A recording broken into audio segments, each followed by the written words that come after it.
ಸರ್ವಮಂಗಲ ಮಾಂಗಲ್ಯೆ ಶಿವೆ ಸರ್ವಾರ್ಥ ಸಾಧಕೆ ಶರಣ್ಯೇ ತ್ರ್ಯಂಬಕೆ ಗೌರಿ ನಾರಾಯಣೀ ನಮೋಸ್ತುತೆ. ಶಮಿ ಶಮಿಯತೆ ಪಾಪಂ ಶಮಿಶತ್ರು ವಿನಾಶನಂ ಅರ್ಜುನಸ್ಯ ಧನುರ್ಧಾರಿ ಶ್ರೀರಾಮಸ್ಯ ಪ್ರಿಯದರ್ಶಿನಿ. ನವರಾತ್ರಿಯ 9 ದಿನಗಳನ್ನು ಸಹ ಮಾಡಬೇಕು. ಮೊದಲನೇ ದಿನ ನಿಮ್ಮ ಸಂಕಲ್ಪ ಮಾಡಿಕೊಂಡು ನಿಮ್ಮ ಮನೋಭಿಷ್ಟಗಳನ್ನು ಹೇಳ್ಕೊಂಡಿರಬೇಕು.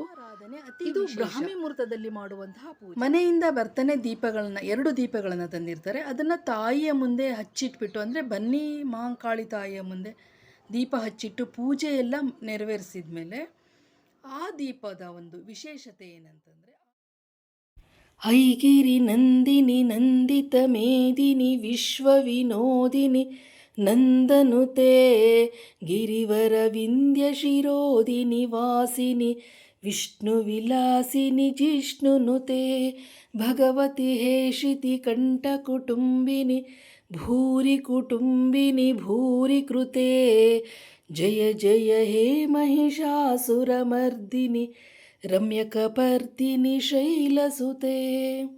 ಹಾಯ್ ಫ್ರೆಂಡ್ಸ್, ನಾನು ನಿಮ್ಮ ಯೂಟ್ಯೂಬ್ ಗೆಳತಿ ಆಶಾರಾಣಿ ಮಲೆನಾಡು ಹುಡುಗಿ. ನನ್ನ ಯೂಟ್ಯೂಬ್ ಚಾನಲ್ಗೆ ನಿಮಗೆಲ್ಲ ಮತ್ತೊಮ್ಮೆ ಸ್ವಾಗತ. ಫ್ರೆಂಡ್ಸ್, ನಾವು ನವರಾತ್ರಿನಲ್ಲಿ ಪ್ರತಿದಿನ ನವ ದುರ್ಗೆಯರನ್ನು ಪೂಜಿಸ್ತೀವಿ ಅಲ್ವಾ. 9 ರಾತ್ರಿ 9 ರೀತಿಯ ರೂಪದಲ್ಲಿ ನಾವು ಆ ದೇವಿಯನ್ನು ಪೂಜಿಸ್ತೀವಿ. ಪಾರ್ವತಿ ದೇವಿಯ ಅವತಾರಗಳು 9. ಜೊತೆಗೆ ಸ್ನೇಹಿತರೆ, ನಾವು ಈ ಪಾರ್ವತಿ ದೇವಿ ಅಂದರೆ ನವ ದುರ್ಗೆಯರು ಸಹ ಒಂದು ಮರದಲ್ಲಿ ನೆಲೆಸಿರ್ತಾರೆ ಅಂತ ಹೇಳಿ ಒಂದು ಪ್ರತೀತಿ ಇದೆ. ಅದೇ ಶಮಿ ವೃಕ್ಷ. ಶಮಿ ವೃಕ್ಷ ಅಂದರೆ ಬನ್ನಿ ಮರ. 10ನೇ ದಿನ ವಿಜಯದಶಮಿಯನ್ನು ಮಾಡಿಬಿಟ್ಟು ಬನ್ನಿ ಮರದ ಎಲೆಗಳನ್ನು ಒಬ್ಬರಿಗೊಬ್ಬರಿಗೆ ಕೊಟ್ಬಿಟ್ಟು ಬಾಳು ಬಂಗಾರವಾಗಲಿ ಅಂತ ಹೇಳ್ಕೊಳ್ತಾ ನಾವು ಬನ್ನಿಯನ್ನು ಕೊಡ್ತೀವಿ. ಈ ಬನ್ನಿ ಮರದ ವಿಶೇಷತೆ ಏನು ಅಂತ ಹೇಳಿ ನಾನಿವತ್ತು ನನ್ನ ವಿಡಿಯೋದಲ್ಲಿ ತೋರಿಸ್ತಾ ಇದ್ದೀನಿ. ನವರಾತ್ರಿನಲ್ಲಿ ಬನ್ನಿ ಮರದ ವಿಶೇಷತೆ ಏನು, ಅದನ್ನು ಏನಕ್ಕೋಸ್ಕರ 9 ದಿನ ಪೂಜೆ ಮಾಡ್ತಾರೆ, ಪೂಜಿಸುವ ವಿಧಾನ ಹೇಗೆ, ಆ ಪೂಜೆಯ ಫಲ ಏನು ಅಂತ ಹೇಳಿ ನಾನಿವತ್ತು ನನ್ನ ವಿಡಿಯೋದಲ್ಲಿ ತೋರಿಸ್ತೀನಿ. ನನ್ನ ವಿಡಿಯೋವನ್ನು ಸಂಪೂರ್ಣ ನೋಡಲಿಕ್ಕೂ ಮುಂಚೆ ನನ್ನ ಚಾನಲ್ಗೆ ಯಾರು ಫಸ್ಟ್ ಟೈಮ್ ಬಂದಿದ್ದೀರಾ, ನನ್ನ ವಿಡಿಯೋವನ್ನು ಯಾರು ಹೊಸದಾಗಿ ನೋಡ್ತಾ ಇದ್ದೀರಾ, ದಯವಿಟ್ಟು ಒಂದು ಸಬ್ಸ್ಕ್ರೈಬ್ ಮಾಡ್ಕೊಂಡು ನೋಡಿ, ಲೈಕ್ ಮಾಡಿ, ಕಾಮೆಂಟ್ ಮಾಡಿ, ಶೇರ್ ಮಾಡಿ, ಸ್ಕಿಪ್ಪು ಮಾಡದೆ ನೋಡಿ. ಫ್ರೆಂಡ್ಸ್, ನಿಮಗೂ ಸಹ ಈ ಬನ್ನಿ ವೃಕ್ಷದ ಮಹತ್ವ ಏನು ಆದರೂ ಗೊತ್ತಿದ್ದರೆ ದಯವಿಟ್ಟು ಕಾಮೆಂಟ್ ಮೂಲಕ ತಿಳಿಸಿ. ನಿಮ್ಮ ಕಾಮೆಂಟ್ಗೆ ಸದಾ ಮುಕ್ತವಾಗಿ ನಾನು ಕಾಯ್ತಾ ಇರ್ತೀನಿ. ಶಮಿ ವೃಕ್ಷ ಅಂದರೆ ಬನ್ನಿ ಮರ. ಬನ್ನಿ ಮರ ಬಂಗಾರಕ್ಕೆ ಸಮಾನ ಅಂತ ಹೇಳಿ ಪುರಾಣ ಕಾಲದಿಂದಲೂ ಹೇಳ್ತಾ ಇದ್ದಾರೆ. ಇದಕ್ಕೆ ಬನ್ನಿ ಮಹಾಂಕಾಳಿ ಪೂಜೆ ಅಂತಲೂ ಸಹ ಹೇಳ್ತಾರೆ.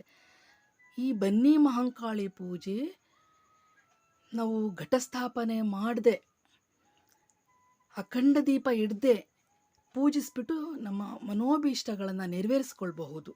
ಆದ್ದರಿಂದ ಈ ಶಮಿ ವೃಕ್ಷದ ಪೂಜೆ ಹೇಗೆ ಮಾಡಬೇಕು, ಯಾವ ಸಮಯದಲ್ಲಿ ಮಾಡಬೇಕು, ಇದರಿಂದ ಸಿಗುವ ಪ್ರತಿಫಲಗಳೇನು, ಯಾವ ದೇವರನ್ನು ಒಲಿಸಿಕೊಳ್ಳಲು ನಾವು ಶಮಿ ವೃಕ್ಷವನ್ನು ಪೂಜೆ ಮಾಡ್ತೀವಿ, ಇದೆಲ್ಲವನ್ನು ನಿಮಗೆ ತಿಳಿಸ್ಕೊಡ್ಲಿಕ್ಕೆ ನಾನು ಬಂದಿದ್ದೀನಿ.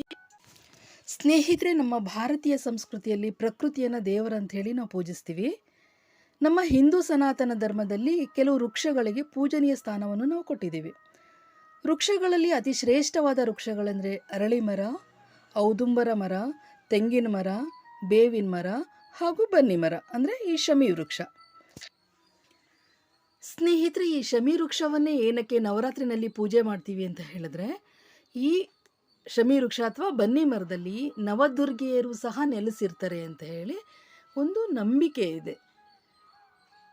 ಈ ನವರಾತ್ರಿನಲ್ಲಿ ನವಶಕ್ತಿಗಳಿಗೆ ಅಂದರೆ ಶಕ್ತಿ ದೇವತೆಗೆ ಅತಿ ಹೆಚ್ಚಿನ ಪ್ರಾಶಸ್ತ್ಯ, ಅಂದರೆ ಅವರಿಗೆ ಈಗ ಪವರ್ಫುಲ್ ಶಕ್ತಿ ಬಂದಿರುತ್ತೆ ನವರಾತ್ರಿನಲ್ಲಿ ಅಂತ ಹೇಳಿ.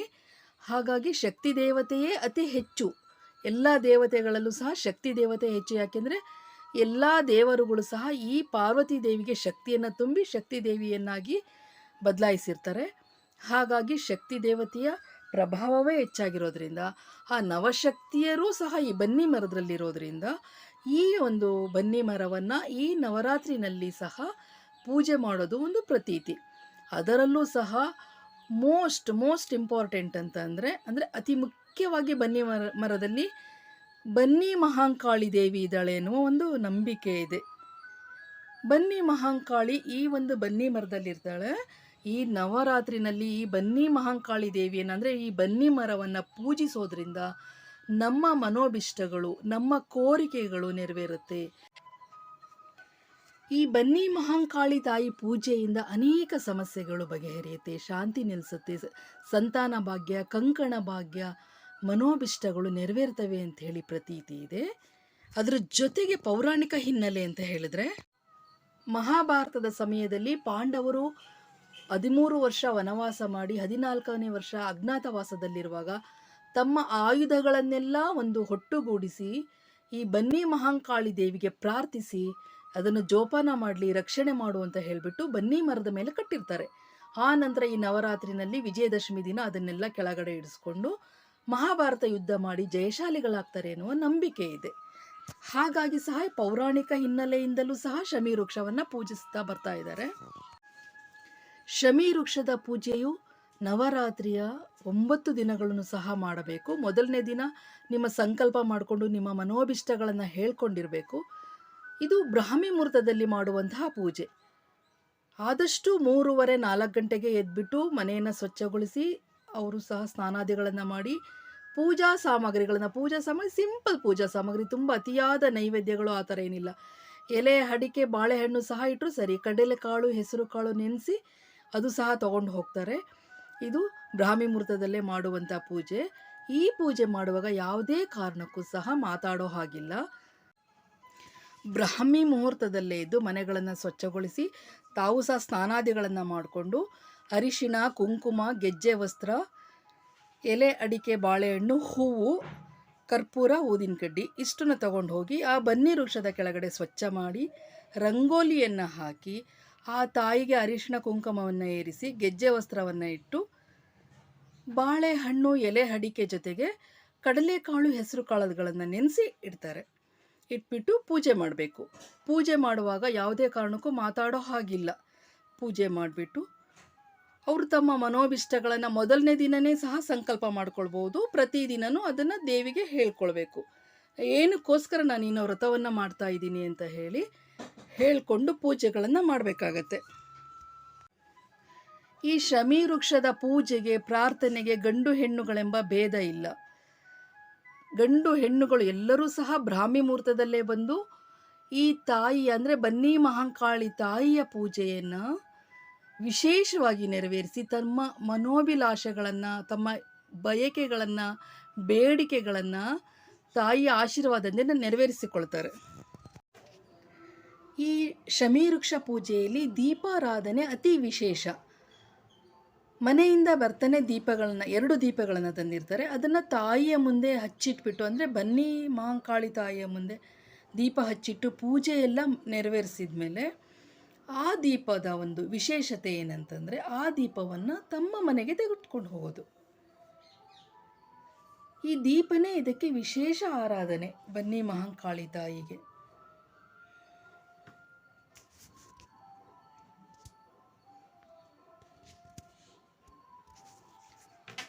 ಮುತ್ತೈದೆಯರು ಪೂಜೆ ಎಲ್ಲ ಮುಗಿದ ಮೇಲೆ ಇನ್ನು ಬೇರೆ ಬಂದಂತಹ ಮುತ್ತೈದೆಯರಿಗೆ ಅರಿಶಿಣ ಕುಂಕುಮ ಹೂವನ್ನು ಕೊಟ್ಟು, ಅಂದರೆ ಮುತ್ತೈದೆ ಸ್ಥಾನದ ಪ್ರತೀಕವಾಗಿ ಹೂವನ್ನು ಕೊಡುವುದು, ಅರಿಶಿಣ ಕುಂಕುಮವನ್ನು ಹಚ್ಚುವುದು ಒಂದು ವಿಶೇಷ ವಾಡಿಕೆ. ಅಂದರೆ ಒಂದು ಹೆಣ್ಣು ಇನ್ನೊಂದು ಹೆಣ್ಣಿಗೆ ಶಕ್ತಿ ದೇವತೆಯಾಗಿ ಕಾಣಿಸ್ತಾಳೆ. ಒಂದು ಹೆಣ್ಣು ಇನ್ನೊಂದು ಹೆಣ್ಣಿಗೆ ಮುತ್ತೈದೆ ಅಂದರೆ ಪಾರ್ವತಿ ತಾಯಿಯಾಗಿ ಕಾಣಿಸ್ತಾಳೆ. ಹಾಗಾಗಿ ಒಬ್ಬರಿಂದ ಒಬ್ಬರಿಗೆ ಅರಿಶಿಣ ಕುಂಕುಮಗಳನ್ನು ವಿನಿಮಯ ಮಾಡಿಕೊಳ್ತಾರೆ. ಅಂದರೆ ಅದು ಒಂದು ನಿಮ್ಮ ಒಂದು ಮುತ್ತೈದೆ ಸ್ಥಾನ ಚಿರವಾಗಿರಲಿ ಅಂತ ಹೇಳಿ ಒಂದು ಅರ್ಥದಲ್ಲಿ ಈ ಒಂದು ಪದ್ಧತಿ ನಡೆದು ಬಂದಿದೆ. ವೀಕ್ಷಕರೇ, ನಾನು ಬನ್ನಿ ಮರದ ಪೂಜೆ ಹೇಗೆ ಮಾಡೋದು, ಯಾವ ಸಮಯದಲ್ಲಿ ಮಾಡೋದು, ಪ್ರಸಾದ ಏನು, ಹೇಗೆ ಆಚರಿಸಬೇಕು ಎಲ್ಲವನ್ನು ಹೇಳ್ಕೊಟ್ಟೆ. ಈಗ ಅಲ್ಲಿ ಪೂಜೆ ಮಾಡುವಾಗ ಹೇಳುವ ಶ್ಲೋಕ ಹೇಳ್ಕೊಡ್ತೀನಿ.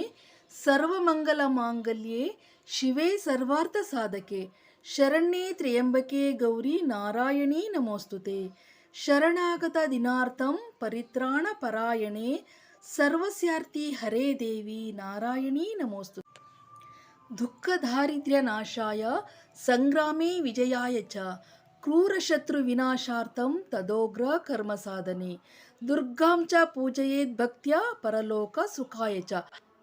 ಈ ಶ್ಲೋಕದ ಜೊತೆಗೆ ನಾನು ಇನ್ನೊಂದು ಶ್ಲೋಕವನ್ನು ಹೇಳ್ಕೊಡ್ತೀನಿ. ಅದು ಸಹ ನೀವು ಈ ಶ್ಲೋಕದ ನಂತರವನ್ನು ಹೇಳಿ.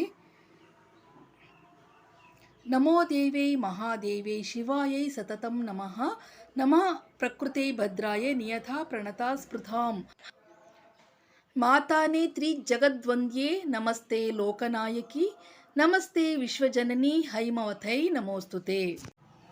ಈ ರೀತಿ ಶ್ಲೋಕದಿಂದ ಷೋಡಶೋಪಚಾರವಾಗಿ ಪೂಜೆಯನ್ನು ಮಾಡಿ ದೀಪವನ್ನು ಬೆಳಗಿ ಆ ದೀಪವನ್ನು ಮನೆಯವರೆಗೂ ತೊಗೊಂಡು ಹೋಗಬೇಕು. ಮನೆಗೆವರೆಗೂ ತೊಗೊಂಡು ಹೋಗಿ ಮನೆಯಲ್ಲಿ ದೇವರ ಮುಂದೆ ಇಟ್ಟು, ಅಂದರೆ ಮನೆ ದೇವರ ಮುಂದೆ ಇಟ್ಟು ಅಲ್ಲಿ ಮತ್ತೊಮ್ಮೆ ಪೂಜೆ ಮಾಡಿ ಅಲ್ಲಿ ದುರ್ಗಾ ಮಹಾತ್ಮೆ, ಈ ದೇವಿಯ ಒಂದು ಮಹಾತ್ಮೆ ಚರಿತ್ರೆಯನ್ನು ಪುಸ್ತಕ ರೂಪದಲ್ಲಿ ಓದೋದು ಈ ಒಂದು ಸಂಪ್ರದಾಯವಾಗಿ ನಮ್ಮಲ್ಲಿ ನಡೆದು ಬಂದಿದೆ.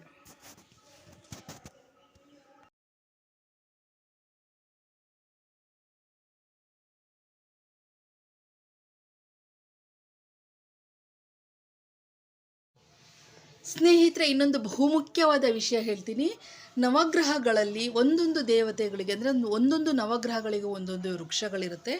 ಹಾಗೆಯೇ ಈ ಬನ್ನಿ ವೃಕ್ಷವು ಶನಿ ಮಹಾತ್ಮರ ವೃಕ್ಷವಾಗಿದೆ. ಯಾರಿಗೆ ಸಾಡೆ ಸಾತಿ ಇರುತ್ತೆ, ಶನಿ ಪ್ರಭಾವ ಇರುತ್ತೆ, ಶನಿ ದೋಷ ಇರುತ್ತೆ, ಅವರು ಈ ಬನ್ನಿ ವೃಕ್ಷವನ್ನು ಬ್ರಾಹ್ಮಿ ಮುಹೂರ್ತದಲ್ಲಿ ಪೂಜಿಸ್ತಾ ಬಂದಲ್ಲಿ ಶನಿ ದೋಷ, ಪ್ರದೋಷ, ಪ್ರಭಾವ, ಸಾಡೆ ಸಾತಿ ಎಲ್ಲವೂ ನಿರ್ವಿಘ್ನವಾಗಿ ನೆರವೇರಿ ಆ ಶನಿ ಮಹಾತ್ಮರ ಕೃಪೆ ನಿಮಗೆ ಲಭಿಸುತ್ತೆ ಅಂತೇಳಿ ಪುರಾಣಗಳಲ್ಲಿ ಹೇಳಲಾಗಿದೆ. ನಮ್ಮ ಮೈಸೂರು ಅರಮನೆಯಲ್ಲೂ ಸಹ ಬನ್ನಿ ವೃಕ್ಷದ ಪೂಜೆ ಮಹತ್ವವನ್ನು ಪಡೆದಿದೆ. ಈಗಿನ ಯದುವೀರರು ಸಹ ಪ್ರತಿ ವರ್ಷ ಸಂಪ್ರದಾಯದಂತೆ ಬನ್ನಿ ವೃಕ್ಷವನ್ನು ಕಡ್ಡಾಯವಾಗಿ ಪೂಜಿಸ್ತಾ ಬರ್ತಾ ಇದ್ದಾರೆ. ಈ ಬಂಗಾರದಂತಹ ಶಮೀರ್ ಪತ್ರೆಗಳನ್ನು, ಅಂದರೆ ಬನ್ನಿ ಎಲೆಗಳನ್ನು ವಿಜಯದಶಮಿ ದಿನ ಒಬ್ಬರಿಗೊಬ್ಬರು ಹಂಚುವ ಒಂದು ಪದ್ಧತಿ ಇದೆ. ಸ್ನೇಹ ಸಂಕೇತವಾಗಿ, ಸಂಬಂಧಗಳ ಸಂಕೇತವಾಗಿ ನಾವು ನಮ್ಮ ಸಂಬಂಧ ಬಂಗಾರದಂತೆ ಇರಲಿ ಅಂತ ಹೇಳಿಬಿಟ್ಟು ವಿಜಯದಶಮಿ ದಿನ ನಾವು ಬನ್ನಿಯನ್ನು ಹಂಚುತ್ತೀವಿ. ಬನ್ನಿಯನ್ನು ಹಂಚುವಾಗ ಒಂದು ಶ್ಲೋಕ ಇದೆ, ಅದನ್ನು ಹೇಳಿಬಿಟ್ಟೆ ಹಂಚಿ. ಅದೇನಪ್ಪ ಅಂತಂದರೆ, ವಿಜಯದಶಮಿ ದಿನ ಬನ್ನಿಯನ್ನು ಹಂಚುವಾಗ ಬನ್ನಿ ಬಂಗಾರವಾಗಲಿ, ಬಂಗಾರದಂತೆ ಇರೋಣ, ನಮ್ಮ ಬಾಳು ಬಂಗಾರದಂತೆ ಪ್ರಜ್ವಲವಾಗಿರಲಿ ಅಂತ ಹೇಳ್ತಾ ಈ ಮಂತ್ರವನ್ನು ಹೇಳಿಕೊಡಿ. ಶಮಿ ಶಮಿಯತೆ ಪಾಪಂ ಶಮಿಶತ್ರು ವಿನಾಶನಂ ಅರ್ಜುನಸ್ಯ ಧನುರ್ಧಾರಿ ಶ್ರೀರಾಮಸ್ಯ ಪ್ರಿಯದರ್ಶಿನಿ. ಈ ಮಂತ್ರವನ್ನು ಹೇಳಿಬಿಟ್ಟು ಬನ್ನಿ ಹಂಚುವುದು ನಮ್ಮಲ್ಲಿ ಸಂಪ್ರದಾಯ. ಫ್ರೆಂಡ್ಸ್, ನೋಡಿದ್ರಲ್ಲ ಶಮಿ ವೃಕ್ಷವನ್ನು ಯಾವ ಸಮಯದಲ್ಲಿ, ಯಾಕಾಗಿ, ಯಾವ ದೇವರು ಹೊಲಿಸ್ಕೊಳ್ಳಿಕ್ಕೆ ಪೂಜೆ ಮಾಡಬೇಕು ಅಂತ ಹೇಳಿ, ನವರಾತ್ರಿನಲ್ಲಿ ಶಮಿ ವೃಕ್ಷದ ಮಹತ್ವ ಏನು ಅಂತಲೂ ಸಹ ನಿಮಗೆ ತಿಳಿಸ್ಕೊಟ್ಟಿದ್ದೀನಿ. ಇಷ್ಟೊತ್ತು ನನ್ನ ವಿಡಿಯೋ ನೋಡಿದ್ದಕ್ಕೆ ನಿಮಗೆಲ್ಲ ತುಂಬ ಥ್ಯಾಂಕ್ಸ್ ಹೇಳ್ತಾ, ಹೊಸಬ್ರು ಸಬ್ಸ್ಕ್ರೈಬ್ ಮಾಡ್ಕೊಂಡು ನೋಡಿ, ಲೈಕ್ ಮಾಡಿ, ಕಾಮೆಂಟ್ ಮಾಡಿ, ಶೇರ್ ಮಾಡಿ. Thank you so much.